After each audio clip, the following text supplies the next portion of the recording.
Welcome to another edition of the Antidoteshow. I'm your host, Marshall Brown. First, giving honor to God, who is the head of our lives.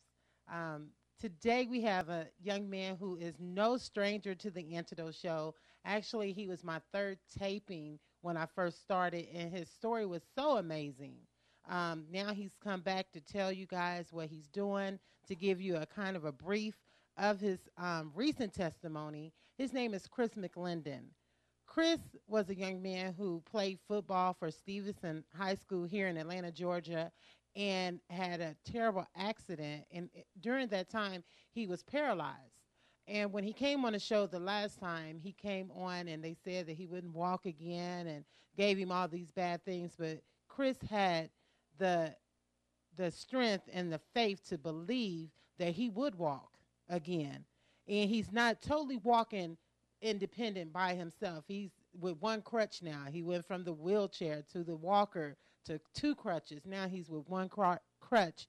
And not only that, they told him he wouldn't even drive again, and he's driving again. So these things, these testimonies is the testimonies that we need to hear. Young men that are laying on the bed, paralyzed from car accidents, from war, from all different kind of things that has happened. Chris is here to bring inspiration to them so they'll know that, yes, they can do it. By God, you can do all things through Christ that strengthens you. Because you have to remember, again, what we take this show off of, what we are inspired off of, is John 10:10. The thief come not but to kill, steal, and destroy. But I am, which is Jesus is speaking at this point. I'm God that come to give life and life more abundantly. So without further ado, I'd like to present to some Chris McClendan. You know, we tape live, so hey, it is what it is. I keep it real. But Chris McClendan, Chris, thank you for coming out. Thank you for reaching out. Thank you for staying in touch. And your story has, inspired me to keep on keeping on. So I thank you for coming in again to be a guest on Antidote. So tell us, give the people, I gave a little rendition of, the things that you had gone through. Give them a recap of what you had gone through before how should I put it, the blessings poured out on you. And then we'll talk about his latest endeavor. We'll talk about that. Go ahead. First of all, thank you for having me on the show. It's such a pleasure to be here. Again, the chemistry is so great. But to rewind back to those times, at the age I was 17, I did not know who I was. And when you don't know who you are, you don't know what it is you have to do.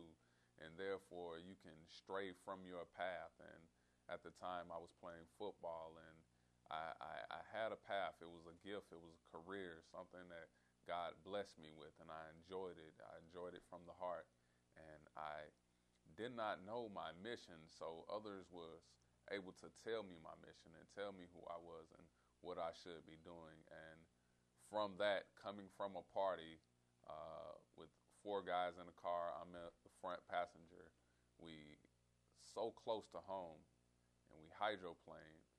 Went off the road, hit a telephone pole, and I broke my neck and lower back and was paralyzed, chest down.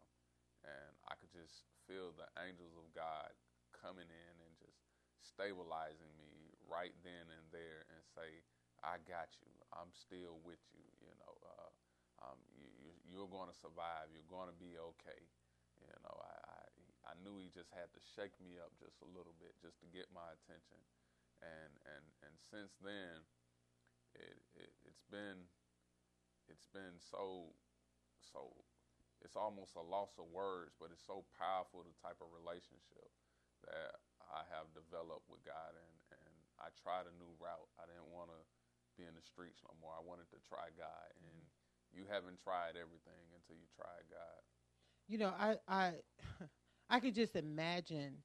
I really even couldn't imagine going through what you've gone through, because I've never gone through that. I've been in terrible accidents, but I knew then, because it's really hard when you're a youth to know the calling on your life.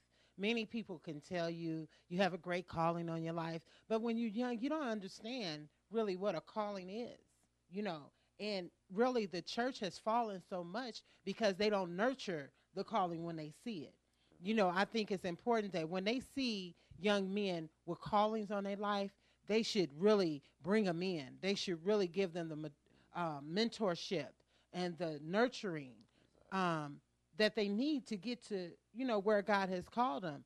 So when you were there and the angels came forth and they were telling you that it's going to be all right, that He has you, I'm sure that you were a bit confused. Like, well, if you got me, why am I like this? Right. You Right. know, Right. it had to be a little overwhelming to go from being able to walk, play, hit, do all those things in high school to one day not be able to.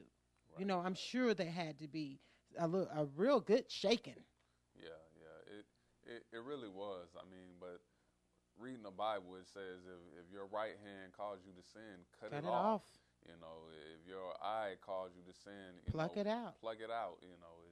It's better to go around the world with one eye and with one hand than to enter the gates of hell. And so, if that's what it took for God to get my attention, He still left me with enough ability to do His will. Yes. And I realized that God does not call the qualified, but He qualifies the ones He called. And so he called me and He qualified me. And so to everyone out there, it's you don't have to do a specific thing. You don't have to go to church every day. He will snatch you out of your situation, out of wherever you are, if He wants to use you, and He will use you and He will qualify you. Yes. We were talking just a little before, we started taping, and I was saying that, people have it so confused because, the word says come as you are, and we often affiliate that with your dress code. It has nothing to do with your dress code. When He says come as you are, that means come as that alcoholic, come as that fornicator, come as that perverted, mindset, come as that weed smoker, because once He gets you in His place, once He gets you in His realm, all those things shed off. All those things shed off. And you'll wake up one day and you're delivered. We don't come in. I thought that you didn't start going to church till you about 55. I thought you had to be old to come into the church, because when you go into the church, all you see is the old mothers and the old deacons and things like that. No, we have it so mixed up. We have it so confused because of society, because of the enemy. He wants to confuse us. He wants to make a mockery out of the church. That's, I'm going into, we just went through a big tragedy with all these children, dying and things like that. And the enemy's like, ha, ha, ha, where the church at now? Where the church at now? One thing that would have been so amazing that, Jesus could have done, or even God has probably put in someone who is walking the earth like now to go raise them kids back up. Oh, yeah. God has the power to do that. But who do we have the power to believe He has the power to work in us to do that? Exactly. That would have shut the enemy's face. That would have shut him up. But it's a time we got to get in our rightful places. And that's why I'm so proud of you. I am so proud of you that you did not let the tragedy that happened stop you. You heard the calling. You took heed to the calling. Warning comes before destruction. Because if I remember your story quite well, you was warned. Absolutely. You was warned. Tell the people how you were warned and you was listening, but you didn't listen. Right.